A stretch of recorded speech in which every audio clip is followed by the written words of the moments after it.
பரிசுத்தமுள்ள நாமத்துக்கு மகிமை உண்டாவதாக. இந்த நாளிலே உங்களோடு நான் பேசும்படியாக விரும்புகிற காரியம், நினைவு கூறுவது இல்லையா? நினைவு கூறுகிறது இல்லையா என்கிற தலைப்பிலே உங்களோடு நான் பேச விரும்புகிறேன்.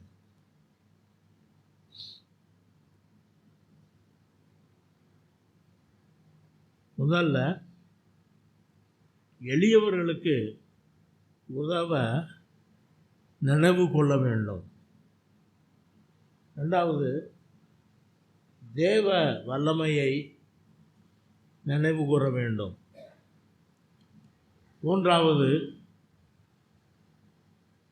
ஐஸ்வர்யத்தை தந்த தேவனை நினைவு கூற வேண்டும். நாலாவது, கிறிஸ்துவின் பாடுகளை நினைவு கூற வேண்டும்.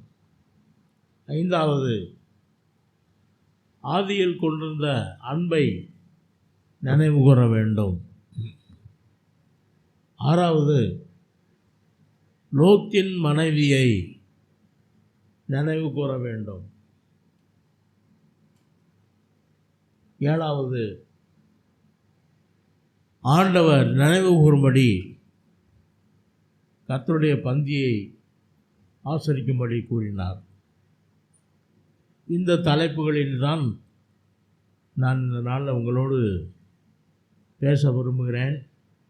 முதலாவது, எளியவர்களுக்கு உதவ நினைவு கொள்ள வேண்டும். எளியவர்களுக்கு உதவ நினைவு கொள்ள வேண்டும். Remember to support the week என்று சொல்லப்பட்டிருக்கிறது. அப்போஸ்தலர் நடபடிகள் 20ஆம் அதிகாரம் 35ஆம் வசனம். அப்போஸ்தலர் நடபடிகள் 20ஆம். பிரயாசப்பட்டு பலவீனரை தாங்கவும் வாங்குகிறதை பார்க்கிலும் கொடுக்கிறதே பாக்கியம் என்று கர்த்தராகிய இயேசு சொன்ன வார்த்தைகளை நினைக்கவும் வேண்டுமென்று எல்லா விதத்திலேயும் உங்களுக்கு காண்பித்தேன் என்றார். யார் சொல்கிறா இந்த வார்த்தையை? யார் சொல்கிறது?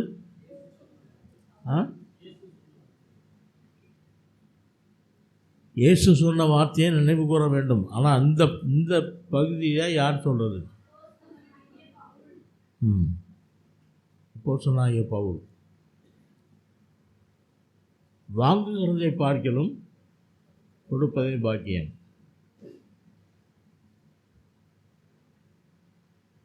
நீதிமொழிகள் 31ஆம் அதிகாரம் 20ஆம் வசனம்.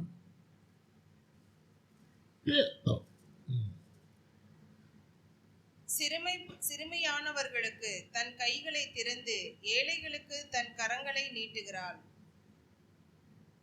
யாரு? குணசாலியான ஸ்திரீ. நீதிமொழிகள் 28ஆம் அதிகாரம் 27. தரித்திரருக்கு கொடுப்பவன் தாழ்ச்சி அடையான், தன் கண்களை ஏழைகளுக்கு விளக்குகிறவனோ அநேக சாபங்கள் வரும். நீதிமொழிகள் 21:13.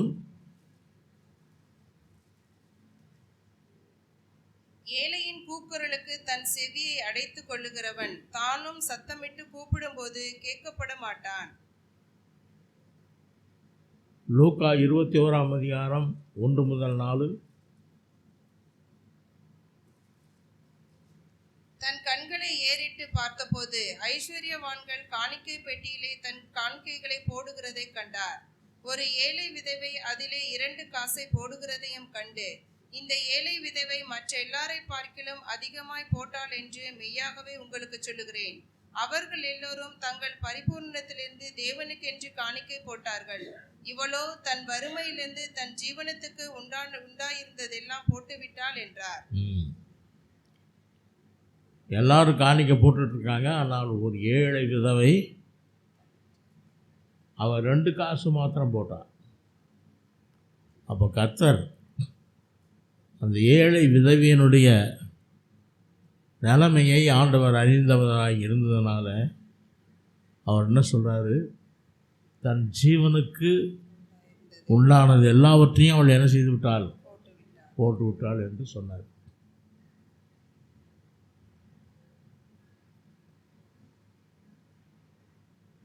அறுபத்தி 8ஆம் சங்கீதம் 5ஆம் வசனம்.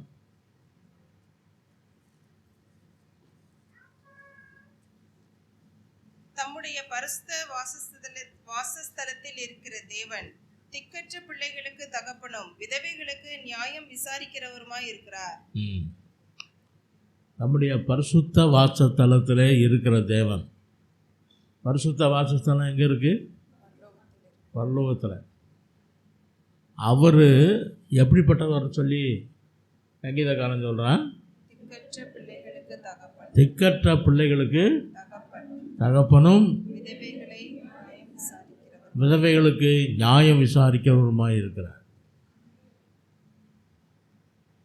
யாக்கோபு 1ஆம் அதிகாரம் 27ஆம் வசனம். திக்கற்ற பிள்ளைகளும் விதவைகளும் படுகிற உபத்திரவத்திலே அவர்களை விசாரிக்கிறதும் உலகத்தால் கரைப்படாத படிக்கு தன்னை காத்து கொள்ளுகிறதுமே பிதாவாகிய தேவனுக்கு முன்பாக மாசில்லாத பரிசுத்த பக்தியாய் இருக்கிறது. திக்கற்ற பிள்ளைகளுக்கு திக்கற்ற பிள்ளைகளும் விதவைகளும் படுகிற உபத்திரவத்திலே அவர்களை விசாரிக்கிறதும் உலகத்தால் கரைபடாதபடிக்கு தன்னை காத்து கொள்ளுகிறதுமே தேவனுக்கு முன்பாக தன்னை காத்து கொள்ளுகிறதுமே பிதாவாகி தேவனுக்கு முன்பாக மாசில்லாத பக்தியாயிருக்கிறது. யாக்கோபு 2ஆம் அதிகாரம் 15-16. யாக்கோபு 2ஆம் அதிகாரம். ஒரு சகோதரனாவது சகோதரியாவது வஸ்திரம் இல்லாமலும் அனுதின ஆகாரம் இல்லாமலும் இருக்கும்போது உங்களில் ஒருவன் அவர்களை நோக்கி நீங்கள் சமாதானத்தோட போங்கள், குளிர் காய்ந்து பசியார்கள் என்று சொல்லியும் சரீரத்திற்கு வேண்டியவைகளை அவர்களுக்கு கொடாவிட்டால் பிரயோஜனம் என்ன? நம்ம வார்த்தையில் அவர்களுக்கு ஆறுதலான வார்த்தைகளை சொல்லிவிட்டு அவர்களுடைய தேவைகளை சந்திக்காமல் இருந்தால் அது சரியான ஒரு பக்தி அல்ல தேவனுடைய பார்வையில். அதைத்தான் இந்த இடத்துல சொல்கிறார். அப்போது எளியவர்களுக்கு உதவுகிற காரியத்தில் நாம் அதை எப்பொழுதும் நினைவில் கொள்ள வேண்டும் என்று கர்த்தருடைய ஆவியானவர் சொல்கிறார். இரண்டாவது, தேவ வல்லமையை நினைவுகூர வேண்டும். மத்தேயு 16ஆம் அதிகாரம் 9-10 வசனங்கள்.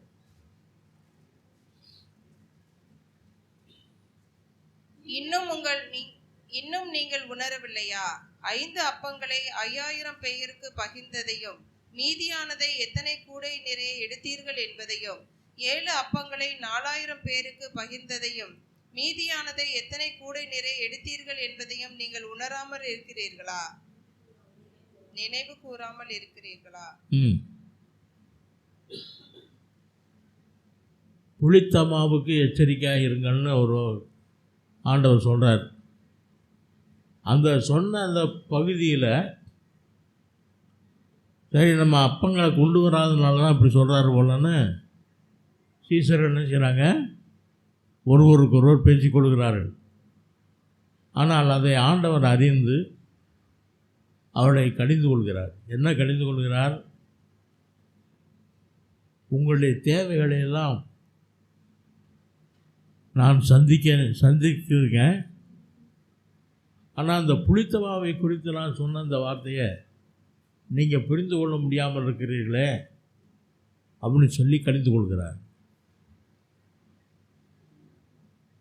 ஏனென்றால் ஏற்கனவே அவர் அற்புதங்களை செய்திருக்கிறார். என்ன அற்புதம்? 5 அப்பம் 2 மீனை கொண்டு 5000 பேருக்கு மேலே போஷித்திருக்கிறார். அதில் ஒரு பகுதி சொல்லுது, சாப்பிட்ட புருஷர்கள் மாத்திரம் எத்தனை பேரா? 5000 பேர்.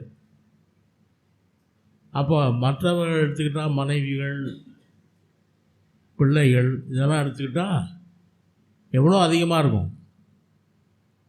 அப்போ அந்த அளவுக்கு அந்த தேவையை ஆண்டவர் பூர்த்தி செய்திருக்கும்போது இந்த புளித்த மாவை குறித்து சொன்ன வார்த்தையில் அது பரிசேயருடைய புளித்தமா என்று அவருடைய உபதேசத்தை குறித்து சொன்னார் என்று அதுக்கப்புறம் அவர்கள் புரிந்து கொள்கிறார்.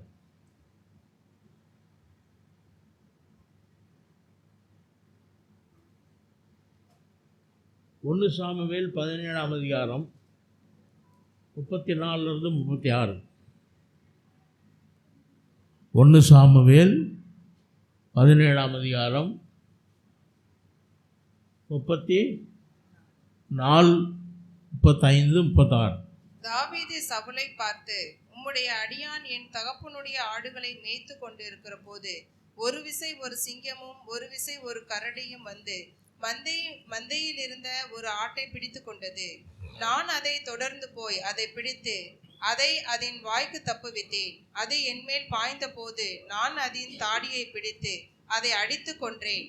அந்த சிங்கத்தையும் அந்த கரடியையும் உம்முடைய அடியனாகிய நான் கொன்றேன். விருத்த சேதனம் இல்லாத இந்த பெலிஸ்தியனும் அவைகளில் ஒன்றை போல் இருப்பான். அவன் ஜீவனுள்ள தேவனுடைய சேனைகளை நிந்தித்தானே என்றார்.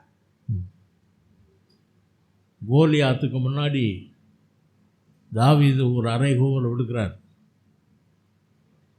ரொம்ப ஆச்சரியமான ஒரு காரியம். என்ன சொன்னார்?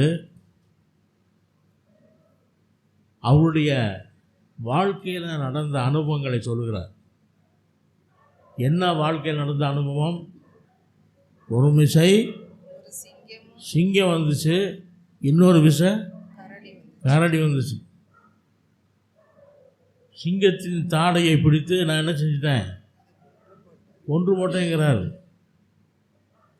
கரடியையும் கொன்று போட்டேங்கிறாரு.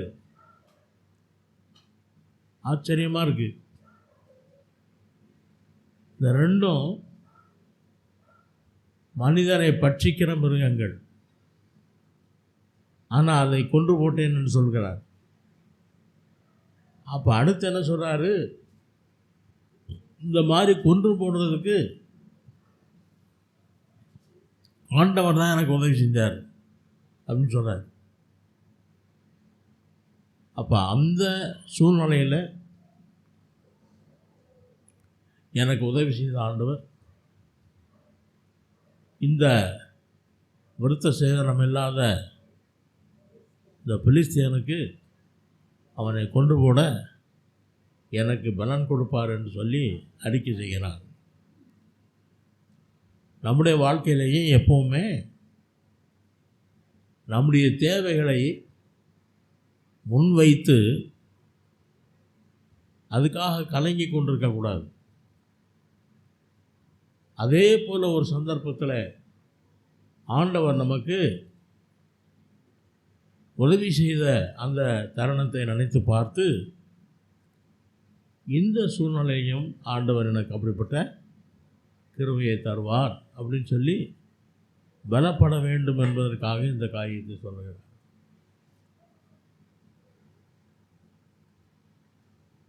அடுத்து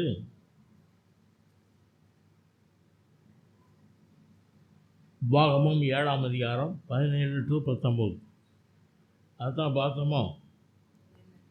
உபாகமம் 7ஆம் அதிகாரம் 17 முதல் 19.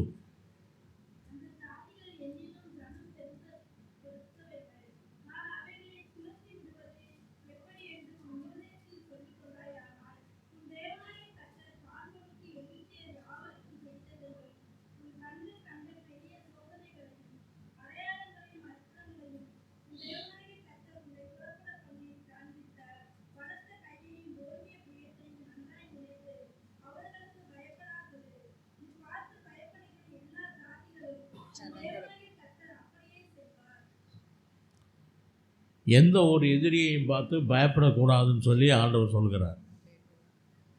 அப்படி பயந்தீனா ஏற்கனவே உன்னுடைய வாழ்க்கையிலேயே அந்த வெற்றி கொண்ட சந்தர்ப்பங்களை நீ எப்படி வெற்றி கொண்டாய் என்பதை அறிந்து நீ அவர்களுக்கு பயப்படாமல் இரு அப்படின்னு சொல்கிறார். அப்போது நம்முடைய வாழ்க்கையில் சோதனையான தருணங்கள் வரும் பொழுது அந்த சோதனைகளை வென்றிட நாம் என்ன செய்ய வேண்டும் என்றால், நம்முடைய வாழ்க்கையில் ஏற்கனவே நடந்த சந்தர்ப்பங்களை நினைத்து அதில் தேவன் எப்படி நமக்கு வெற்றியை கொடுத்தார் என்பதை நினைத்து நாம் என்ன செய்ய வேண்டும், நாம் நினைவு கூர்ந்து அதே போல் கர்த்தர் இந்த சூழ்நிலையிலையும் எனக்கு வெற்றியை கொடுப்பார் என்று கர்த்தரை விசுவாசிக்க வேண்டும். அல்லேலூயா.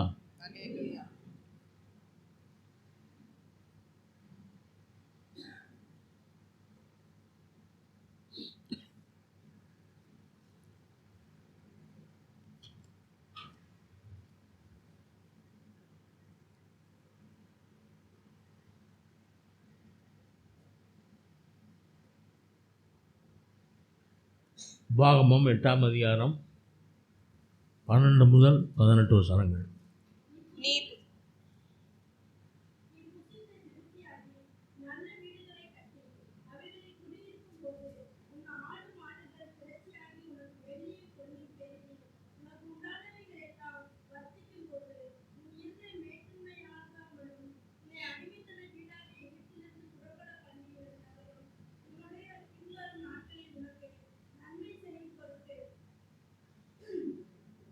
உன்னை சிறுமைப்படுத்தி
போதும். அப்போ தேவனாகிய கர்த்தர் இஸ்ரவேலுக்கு சொல்கிறது என்னென்னா, உன்னை, அதாவது நீ ஏற்கனவே கடந்து வந்த பாதையில் உன்னை ஆண்டவர் எவ்வளோ அற்புதமாய் உன்னை வழி நடத்தி கொண்டு வந்திருக்கிறார் என்பதை நீ அடிக்கடி நினைவு கூறணும்னு சொல்கிறார்.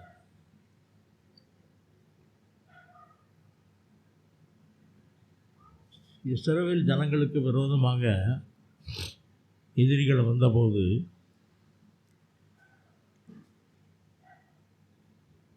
இஸ்ரவேல் ஜனங்கள் அவர்களை எப்படி மேற்கொண்டார்கள் அப்படிங்கிறத பார்ப்போமானால், ஆண்டவர் அவளை வழிநடத்தி கொண்டு வந்த விதத்தை, இதற்கு முன்னாலே தேவன் எப்படியெல்லாம் அவர்களை வழிநடத்தி கொண்டு வந்தார், எதிரிகளை மேற்கொள்ள எப்படியெல்லாம் கிருபை தந்தார் அப்படிங்கிறத அவங்க நினைத்து, அதை எப்படி நினைக்கணுமா, நன்றாய் நினைத்து, உன் எதிரிகளுக்கு நீ என்ன செய்யாத,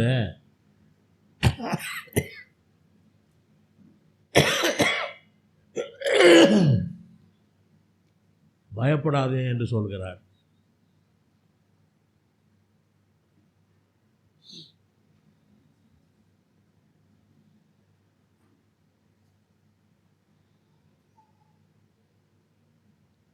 தானியேல் 4ஆம் அதிகாரம் 29-30.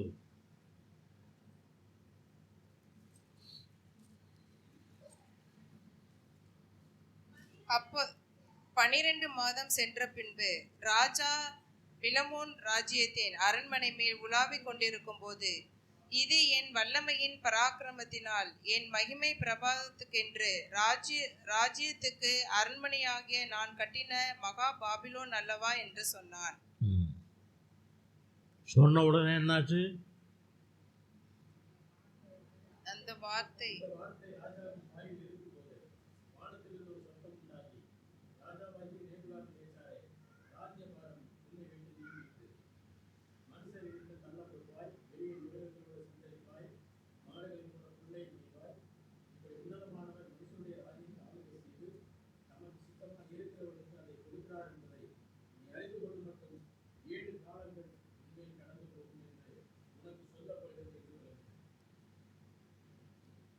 நேபுகாத்நேச்சார்ங்கிறவர் பெரிய ராஜா,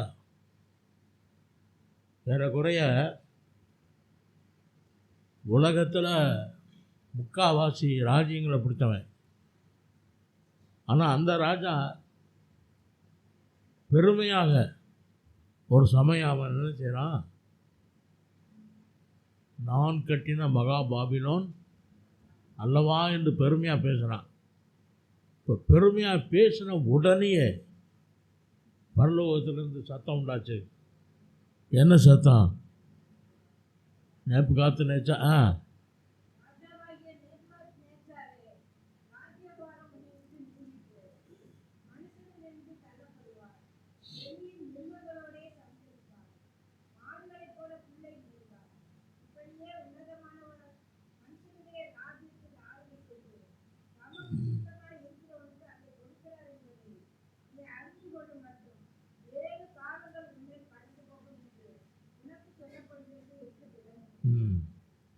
நேபுகாத்நேச்சார் தன்னுடைய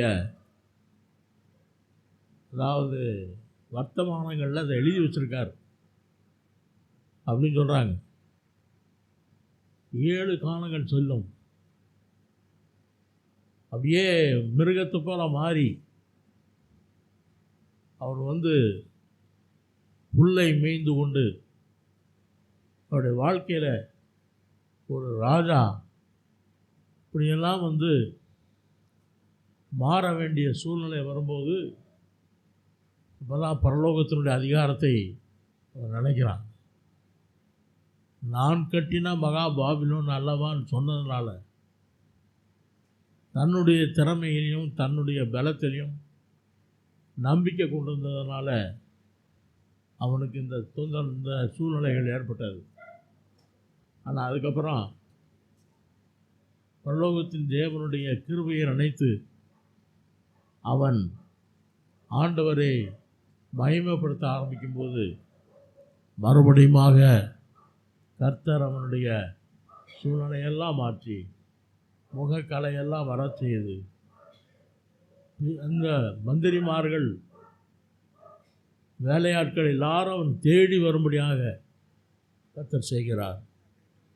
அப்போ தான் உணர்றான் பரலோகத்தின் தேவனை அவன் மகிமைப்படுத்துகிறான்.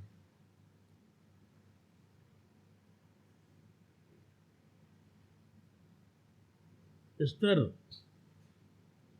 1ஆம் அதிகாரம் 10 முதல் 13 வசனங்கள்.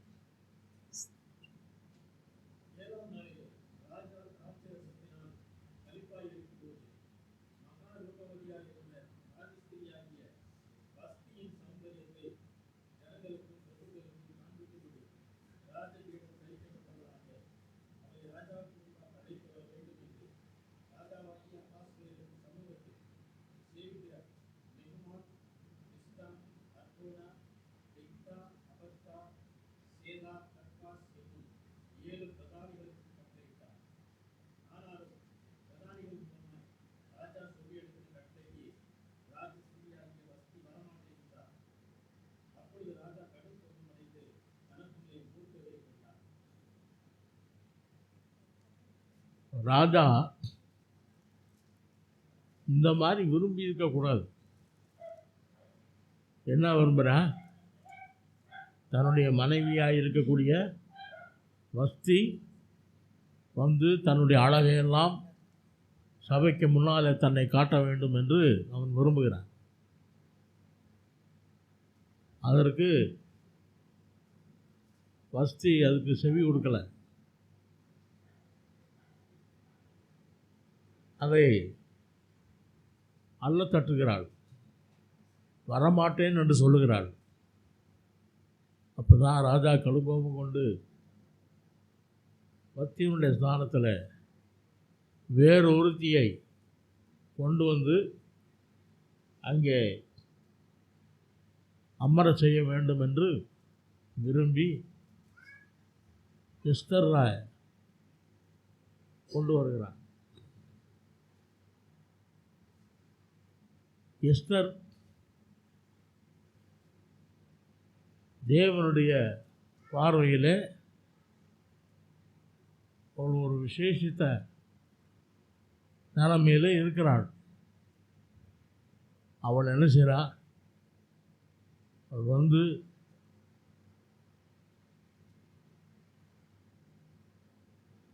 அந்த மொர்தெகாய் என்று சொல்லக்கூடிய தன்னுடைய சித்தப்பாவை அவர் சொல்றதையெல்லாம் கேட்டு அப்படியே ஒரு இருந்ததுனால ராஜாத்தி ஸ்தானத்துக்கு கர்த்தர் அவரை கொண்டு வருகிறார். இதை என்ன செய்யணுமா? நினைக்கணும். அடுத்து யோவான் 15ஆம் அதிகாரம் 20ஆம் வசனம்.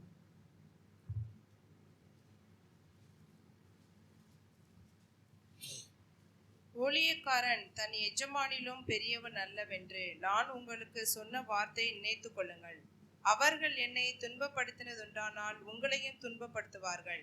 அவர்கள் என் வசனத்தை கைக்கொண்டதுண்டானால் உங்கள் வசனத்தையும் கைக்கொள்வார்கள்.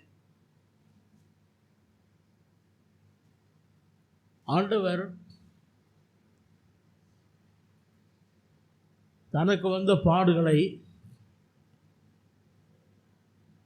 உதாரணமாக வைத்து சொல்லுகிறார். எனக்கு இந்த பாடு வந்துச்சுன்னா உங்களுக்கும் வரும் அப்படின்னு சொல்கிறார். அப்போ ஆண்டவருக்கு வந்த பாடுகளை நினைவில் கொண்டு அதே மாதிரி நமக்கும் இந்த பாடுகள் வரும், அதை நான் சகிக்கணும் என்று சொல்லி நம்மை நாமே ஏற்றிக்கொள்ளணும்.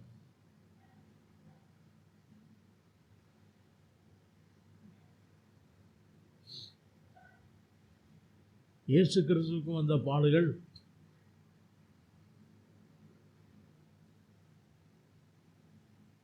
நமக்கு எப்போதும் வர்றதில்லை. அவர்பட்ட பாடுகளுடைய மேன்மை மனித வர்க்கத்துக்கு ரட்சிப்பை கொடுக்க வேண்டும் என்பதற்காக கொடும் துன்பங்களை ஏற்றுக்கொண்டார். கல்வாரி சிலுவையில் அறையப்பட்டார், தலையிலே முள்முடி சுடப்பட்டார், ஆணிகளாலே கடாவப்பட்டார், கைகளிலும் காயில். அப்படிப்பட்ட பாடுகள் ஆண்டவரால் மாத்திரம்தான் இந்த பாடுகளை சகிக்க முடியும். அந்த பாடுகளை நம்ம என்ன செய்யணுமா? நினைவு கூற வேண்டுமா? இயேசு எனக்காக இந்த பாடுகளை பட்டார் அப்படி சொல்லி இந்த பாடுகளை நினைவு கூற வேண்டும். அடுத்து வெளிப்படுத்தின விசேஷம் 2ஆம் அதிகாரம் 5ஆம் வசனம். ஆகையால் நீ இன்ன நிலைமையிலிருந்து விழுந்தாய் என்பதை நினைத்து மனம் திரும்பி ஆதியில் செய்த கிரியைகளை செய்வாயாக. இல்லாவிட்டால் நான் சீக்கிரமாய் உன்னிடத்தில் வந்து நீ மனம் திரும்பாத பட்சத்தில் உன் விளக்கு தண்டை அதனிடத்திலிருந்து நீக்கி விடுவேன். எந்த சபைக்கு இதை சொல்றாரு? எபேசு சபைக்கு இது சொல்கிறார். ஆதியில் கொண்டிருந்த அன்பை விட்டா என்று உன் பேரில் எனக்கு குறை உண்டு. அப்போ நம்முடைய வாழ்க்கையிலையும் நம்ம ரட்சிக்கப்பட்ட புதுசில் நாம் எவ்வளவு ஆண்டவருக்காக எல்லாவற்றையும் நிந்தைகள் அவமானங்கள் எல்லாவற்றையும் ஏற்றுக்கொண்டு ஆண்டவருக்காக நாம் ஜீவித்தோம் என்பதை நினைவு கூற வேண்டும். ஆனால் காலப்போக்கில் அதே நிந்தைகள் அவமானங்கள் எல்லாம் வந்தாலும் ஆதியிலே அதை சந்தோஷமாக சகித்தோம். ஆனால் காலப்போக்கில் அது சந்தோஷமாக சகிக்கலை. அதுதான் ஆண்டு சொல்கிறார், ஆதியிலே நீ கொண்டிருந்த அன்பை விட்டா என்று உன் பேரில் எனக்கு குறை உண்டு. ஆகையால் நீ மனம் திரும்பி ஆதியிலே செய்த கிரியைகளை செய்வாயாக என்று கர்த்தர் சொல்கிறார்.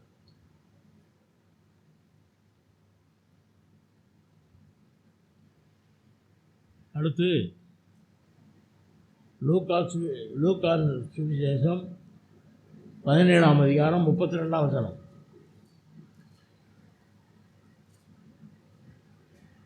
லோத்தின் மனைவியை நினைத்துக் கொள்ளுங்கள். லோத்தின் மனைவியை நினைத்து கொள்ளுங்கள். லோத்தினுடைய நாட்கள் எப்படிப்பட்டதாக இருந்தது? லூக்கா 17ஆம் அதிகாரம் 28 முதல் 30. லோத்தினுடைய நாட்களில் நடந்தது போல நடக்கும். ஜனங்கள் புசித்தார்கள், குடித்தார்கள், கொண்டார்கள், விற்றார்கள், நட்டார்கள், கட்டினார்கள். லோத்து சோதோமை விட்டு புறப்பட்ட நாளிலே வானத்திலிருந்து அக்னியும் கந்தகமும் வர்ஷித்து எல்லோரையும் அழித்து போட்டது. லோத்தின் நாட்களில் நடந்தது போலவே நடக்கும் என்று சொல்லி அதில் என்ன இல்லைன்னா, உலக பிரகாரமான ஒவ்வொரு நடைமுறை வாழ்க்கையை பற்றி சொல்லியிருக்கு. ஆனால் அவங்க தேவனை தேடுனாங்கன்னு அங்கே சொல்லப்படல. அப்படி ஒரு வார்த்தை இருந்திருக்குமானால் ஆண்டவர் என்ன செய்திருப்பார்? அந்த லோத்தின் நாட்களில் இந்த அழிவு வராமல் பாதுகாத்திருப்பார். ஆனால் அவர்கள் ஆண்டவரை என்ன செய்யலை? தேடவில்லை. 2 பேதுரு 2ஆம் அதிகாரம் 7-8 வசனங்கள்.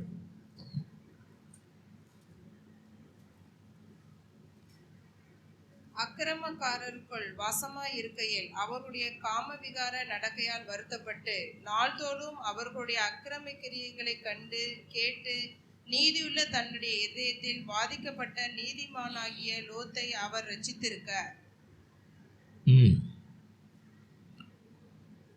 லோத்து நீதிமான். என்ன, எப்படி நீதிமான்? அதே வசனத்தை திரும்பி வாசிங்க.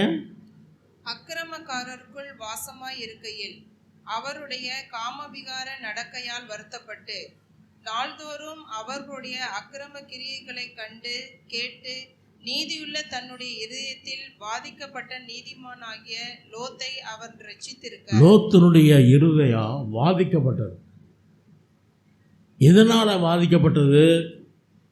அக்கிரமக்காரர்களுடைய நடக்கைகளையும் அவருடைய எல்லா காரியங்களையும் பார்க்கும்போது இவனுக்கு அப்படியே லோத்தினுடைய இருதயம் பாதிக்கப்பட்டது. இப்படி செய்கிறாங்களேன்னு சொல்லி.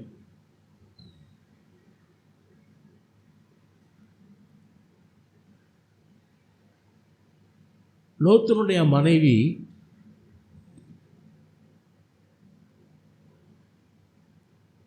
அவள் தேவ தூதர்களை உபசரித்தவளாக இருந்தாள். ஆதியாகமம் 19ஆம் அதிகாரம் 1 முதல் 3 வசனங்கள்.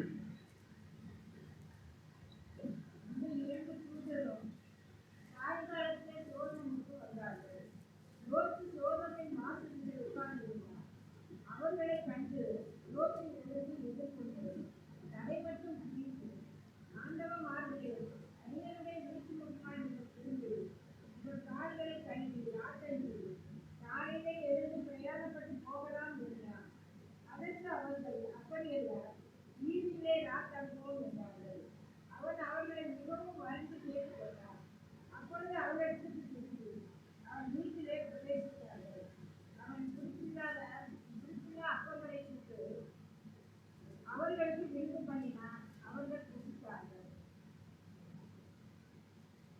அப்போ லோத்தினுடைய மனைவி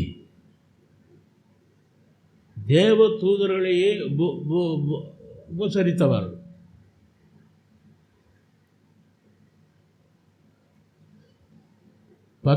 ஆதியாகமம் 19ஆம் அதிகாரம் 10-11 வசனங்களை வாசிங்க. அப்பொழுது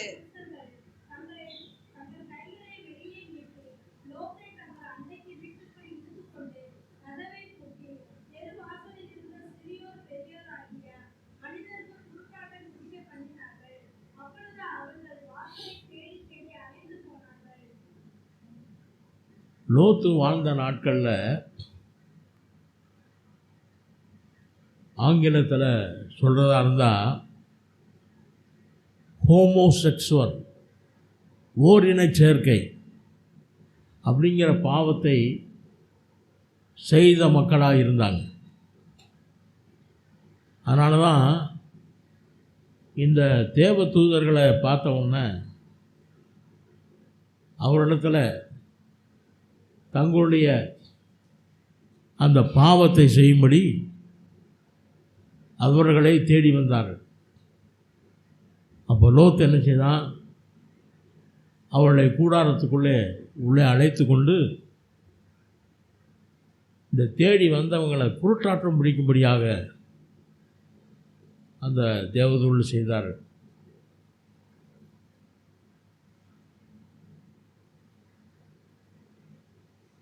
இப்போ லோத்தின் மனைவி இந்த மாதிரி அற்புதத்தையெல்லாம் கண்டும் அவன் என்ன செஞ்சிட்டா? அழிந்தான். அப்போஸ்தலர் நடவடிக்கைகள் 10ஆம் அதிகாரம் 1-2 வசனங்கள்.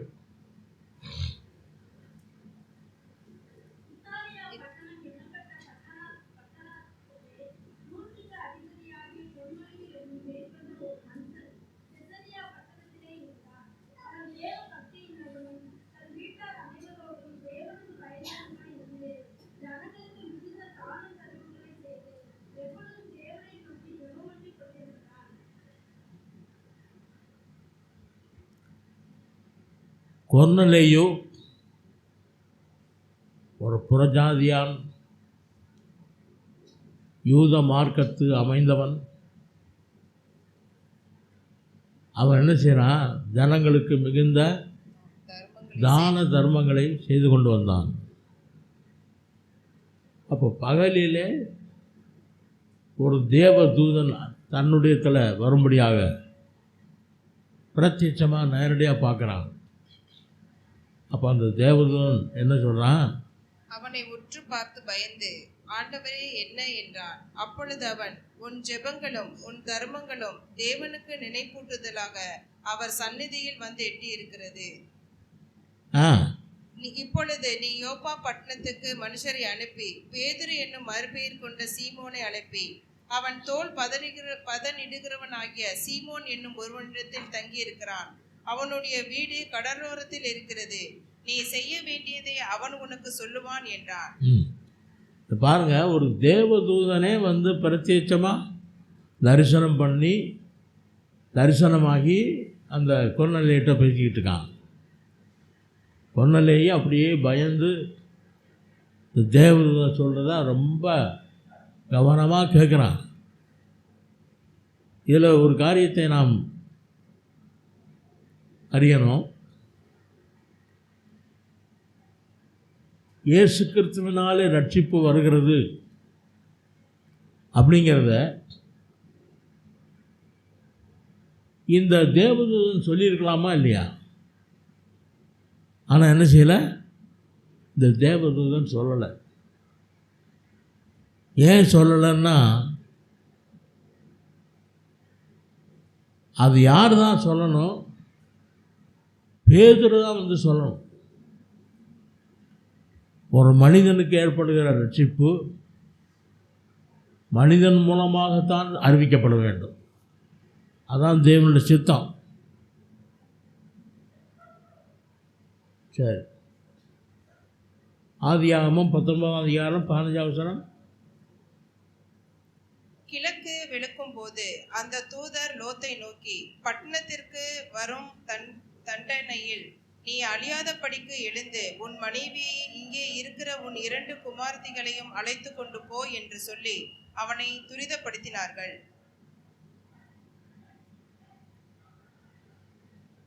16 அவன் தாமதித்து கொண்டு இருக்கும்போது கர்த்தர் அவன் மேல் வைத்த இரக்கத்தினாலே அந்த புருஷன் அவர் கையையும் அவன் மனைவி கையையும் அவன் 2 குமாரத்திகளின் கையையும் பிடித்து அவனை பட்டணத்திற்கு வெளியே கொண்டு போய் விட்டார்கள். அப்படியெல்லாம் ஆண்டவர் கிருபையாக இறங்கி அவள் இந்த அழிவில் தப்ப வேண்டும் அவர்கள் சொல்லி அவளை கொண்டு போய் விடுறாரு. ஆனால் இந்த லோத்தின் மனைவி என்ன செஞ்சிட்டா? திரும்பி பார்த்து உப்புத்தூண் ஆனா.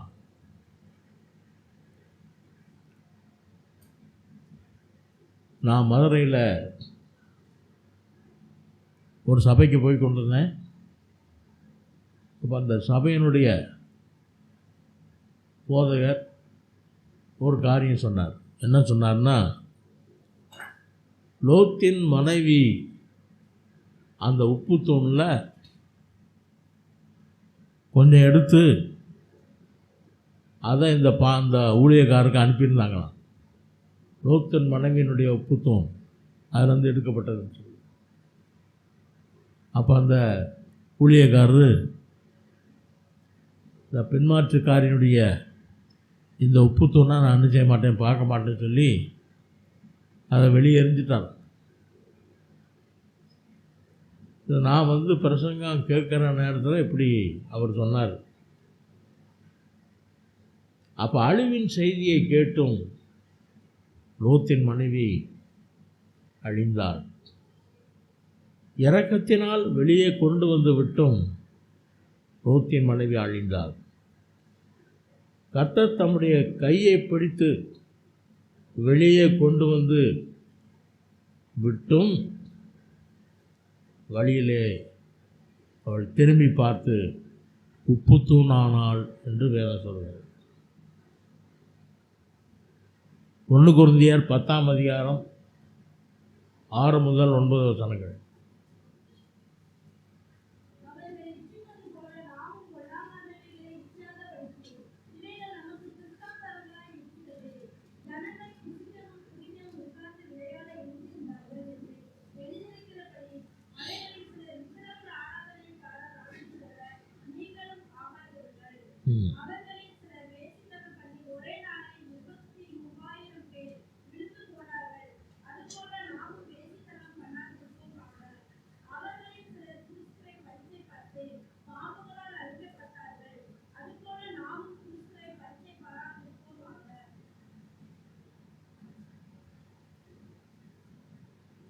பத்தாம் அதிகாரம் 10ஆம் வசனம். 1 கொரிந்தியர் 10ஆம் அதிகாரம் 10ஆம் வசனம். அவர்களில் சிலர் முறுமுறுத்து சங்காரக்காரனாலே அழிக்கப்பட்டார்கள், அதுபோல நீங்களும் முறுமுறுக்காதிருங்கள்.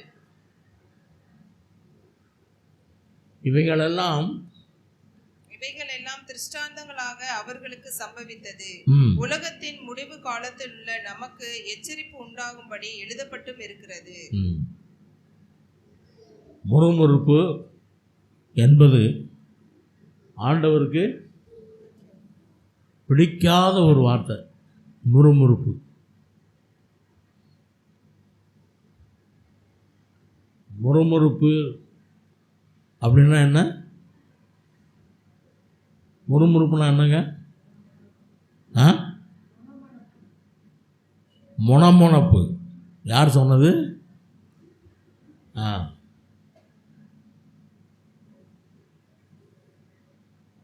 முறுமுறுப்பு அது மலையாளத்தில் பிறுபிறுப்பு. மலையாளத்தில் பிறுபிறுப்பு. இந்த முறுமுறுப்பு என்பது ஆண்டவருக்கு பிரியமில்லாதது. நம்முடைய வாழ்க்கையில் முறுமுறுப்பும் இருக்கக்கூடாது, தொணதொணப்பும் இருக்கக்கூடாது.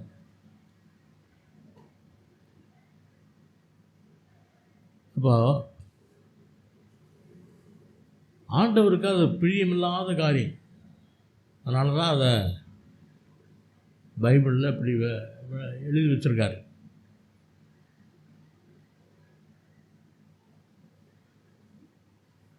நான் அதை ரொம்ப வேடிக்கையாக சொல்கிறது உண்டு. மொன தொண மொன தொண இது ரெண்டும் ஆண்டவருக்கு பிடிக்காத காரியம். ஆக நம்முடைய வாழ்க்கையில் எந்த சூழ்நிலை வந்தாலும் இந்த ரெண்டும் இல்லாமல் நாம் கர்த்தருடைய சித்தத்துக்கு நம்மை அர்ப்பணித்து வாழ்வோமானால் அது ஆண்டவருக்கு பிரியமாக இருக்கும். 1 கொரிந்தியர் 11ஆம் அதிகாரம் 23ஆம் வசனம். இப்படி நான் உங்களுக்கு ஒப்புவித்ததை கர்த்தரிடத்தில் பெற்றுக்கொண்டேன். 25. போஜனம் பண்ண பின்பு அவர்கள் அந்தபடியே பாத்திரத்தையும் எடுத்து, இந்த பாத்திரம் என் இரத்தத்தினால் ஆகிய புதிய உடன்படிக்கையாய் இருக்கிறது. நீங்கள் இதை பானம் பண்ணும் போதெல்லாம் என்னை நினைவு கூறும்படி இதை செய்யுங்கள் என்றார். 29. எண்ணத்தினாலெனில் அபாத்திரமாய் போஜனம் பானம் பண்ணுகிறவன் கர்த்தருடைய சரீரம் இன்னதென்று நிதானித்து அறியாததினால் தனக்கு ஆக்கினை தீர்ப்பு வரும்படி போஜன பானம் பண்ணுகிறான். அப்போ கர்த்தருடைய பந்தி என்பது தேவனால் நமக்கு அருளப்பட்ட காரியம். இந்த கர்த்தருடைய பந்தியிலே நாம் சேரும்போது பரிசுத்தமாய் நம்மை அர்ப்பணித்து நம்முடைய நினைவிலே, எண்ணங்களிலே, நம்முடைய வார்த்தையிலே, நம்முடைய இருதய தியானத்திலே, இதிலெல்லாம் ஆண்டவரை துக்கப்படுத்தாதபடிக்கு நம்மை ஒப்பு கொடுக்கும்போது தான் அந்த கர்த்தருடைய பந்தி நமக்கு ஆசீர்வாதமாக இருக்கும். ஆகையினால இப்போ நான் சொல்ல எல்லா காரியமும் நினைவு கூறும்படியாக தேவன் நமக்கு சொன்ன காரியங்கள். எளியவர்களுக்கு உதவ நினைவு கொள்ள வேண்டும். தேவ வல்லமையை நினைவு கொள்ள வேண்டும். ஐஸ்வர்யத்தை தந்த தேவனை நினைவு கூற வேண்டும். கிறிஸ்துவின் பாடுகளை நினைவு கூற வேண்டும். ஆதியில் கொண்டிருந்த அன்பை விட்டுவிடாமல் அதில் நினைவு கூற வேண்டும். லோத்தின் மனைவியை நினைவு கொள்ள வேண்டும். கர்த்தருடைய பந்தியில் நாம் ஆண்டவரை நினைவு கூற வேண்டும் என்று நாம் வாசித்த அந்த பகுதிகளில் தேவனை நாம் இதிலெல்லாம் நினைவு கூற வேண்டும் என்பதை குறித்து நாம் வாசித்தோம். அதன்படி நம் வாழ்க்கையை அர்ப்பணித்து ஆண்டவருக்கு பிரியமாக ஜீவிக்க கர்த்தர் நமக்கு உதவி செய்வாராக.